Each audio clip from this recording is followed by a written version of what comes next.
တေတဲ့အထိပတ်စံစုနေအောင်ပါလား Die with Zero ခေတ်သစ်ငွေကြေးအတွေးအခေါ်ကိုတော်လန်ပြောင်းလဲလိုက်တဲ့ကမ္ဘာအယောင်ရဆုံးစာအုပ်တဲ့အတွေ့အကြုံများကိုစုဆောင်းပါ Maximize your experiences ဘဝရဲ့ရည်ရွယ်ချက်ကငွေစုဖို့တသက်မဟုတ်ပဲအမှတ်တရတွေစုဆောင်းဖို့ဖြစ်ပါတယ်ငွေကပြန်ရှာလို့ရပေမဲ့အသက်အရွယ်အရရနိုင်တဲ့အတွေ့အကြုံဥပမာအသက်20မှာကြောဖို့အိတ်တစ်လုံးနဲ့ခရီးသွားခြင်းဟာအသက်80ရောက်မှငွေဘယ်လောက်ရှိပြန်ဝယ်လို့မရပါဘူးနှစ်သူညဖြင့်အဆုံးသက်ရန်စ조사ပါ Die with Zero တင်သေးဆုံးသွားတဲ့အခါဘဏ်ထဲမှာငွေတွေအများကြီးကျန်နေခဲ့တယ်ဆိုရင်အဲ့ဒီငွေတွေကိုရဖို့တင်လှုပ်ခဲ့ရတဲ့အချိန်နဲ့လှုပ်အားတွေဟာအလားလက်ဖြစ်သွားတာနဲ့အတူတူပါပဲကိုရှာထားတာကိုကိုယ်တိုင်အကျိုးရှိသုံးစွဲသွားဖို့တိုက်တွန်းထားပါတယ်။သုံးအချိန်ကိုလိုက်ရောညီထွေစွာသုံးပါ Time bucketing ဘဝကို10နှစ်စာအပိုင်းခြားတွေခွဲလိုက်ပါအသက်30မှာလှုပ်တင်တာ40မှာလှုပ်တင်တာတွေကိုစည်ရင်းချပါငွေရှိမှလှုပ်မယ်ဆိုပြီးအသက်ကြီးတဲ့အထိအရာရာကိုရွှေ့ဆိုင်မထားပါနဲ့အသက်ကြီးလာရင်ငွေရှိပေမဲ့ကျန်းမာရေးအရာမလုံနိုင်တော့တာမျိုးဖြစ်တတ်ပါတယ်။လေးအမွေကိုစောပေးပါ Give money early ကိုသားသမီးတွေကိုအမွေပေးခြင်းနဲ့ဆိုရင်ကိုတေမှပေးတာထက်သူတို့တကယ်လိုအပ်နေတဲ့အချိန်ဥပမာအလုပ်စားထောင်ချိန်အိမ်ဝယ်ချိန်မှာပေးတာကပိုအကျိုးရှိပါတယ်ကိုယ်တိုင်လည်းသူတို့အောင်မြင်တာကိုမြင်တွေ့ရတဲ့ပျော်ရွှင်မှုရနိုင်ပါတယ်။ငါကျန်းမာရေးကအဓိကရင်းနှီးမြှုပ်နှံမှု Invest in your health ငွေဘယ်လောက်ရှိကျန်းမာရေးမကောင်းရင်အတွေ့အကြုံသစ်တွေမရနိုင်ပါဘူး။ဒါကြောင့်ငွေရှာနေတဲ့အချိန်မှာပဲကျန်းမာရေးအတွက်အချိန်နဲ့ငွေကိုရင်းနှီးမြှုပ်နှံဖို့မမေ့ပါနဲ့။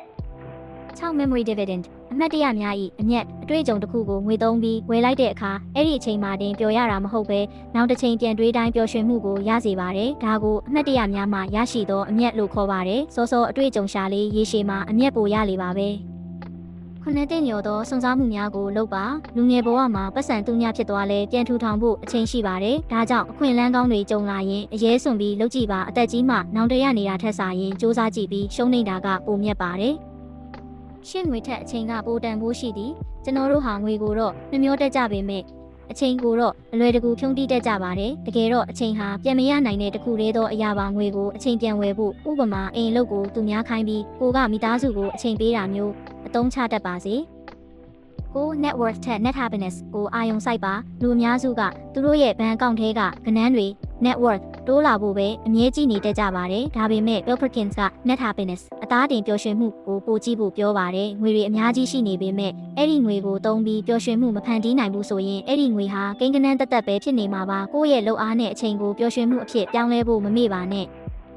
တစ်ဆက်အသုံးစရိတ်မြင်းခွေးကိုနားလည်ပါ The spending curve လူတွေရဲ့ငွေသုံးနိုင်စွမ်းဟာအသက်အရွယ်အလိုက်ပြောင်းလဲသွားပါတယ်အသက်20 40ငွေသိမ်းမရှိပေမဲ့ကျန်းမာရေးနဲ့စွမ်းရည်အပြည့်ရှိပါတယ်အသက်40 60ငွေရှိလာသလိုကျန်းမာရေးလည်းရှိနေသေးတဲ့ရွှေရောင်ကာလပါအသက်60ကျော်ငွေတွေအများကြီးရှိနိုင်ပေမဲ့ကျန်းမာရေးနဲ့အားအင်ကကျဆင်းသွားပါပြီ